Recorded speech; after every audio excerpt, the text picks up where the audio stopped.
بسم اللہ الرحمن الرحیم۔ مدینہ منورہ کے مناقب، اس سلسلے کی حدیث نمبر 1 ہے۔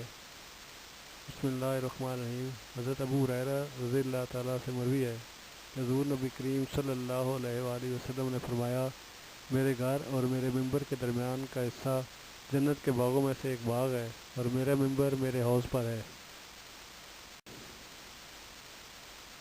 مدینہ منورہ کے مناقب، حدیث نمبر 2۔ بسم اللہ الرحمن الرحیم۔ حضرت ابو ہریرہ رضی اللہ تعالیٰ سے روایت ہے کہ حضور نبی کریم صلی اللہ علیہ وآلہ وسلم نے فرمایا، ایمان اس طرح مدینہ منورہ کی طرف سمٹ جائے گا جیسے سانپ اپنے بل کی طرف سمٹ آتا ہے۔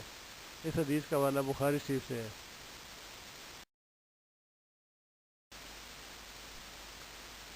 مدینہ منورہ کے مناقب، حدیث نمبر 3۔ بسم اللہ الرحمن الرحیم۔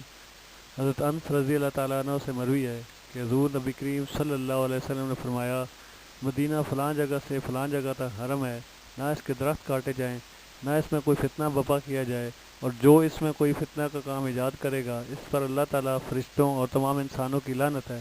اس حدیث کا حوالہ بخاری شریف ہے۔ بسم اللہ الرحمن الرحیم۔ مدینہ منورہ کے مناقب، حدیث نمبر 4۔ بسم اللہ الرحمن الرحیم۔ حضرت جابر رضی اللہ تعالیٰ سے مروی ہے کہ حضور نبی کریم صلی اللہ علیہ وآلہ وسلم نے فرمایا، حضرت ابراہیم رضی اللہ تعالیٰ نے مکہ کو حرم مقرر کیا تھا، اور میں دونوں کالے پتھروں والے میدانوں کے درمیان مدینہ کو حرم مقرر کرتا ہوں، نہ اس کے درخت کاٹے جائیں اور نہ ہی وہاں کوئی جانور شکار کیا جائے۔ اس حدیث کا حوالہ مسلم شریف میں موجود ہے۔ مدینہ منورہ کے مناقب، حدیث نمبر 5۔ بسم اللہ الرحمن الرحیم۔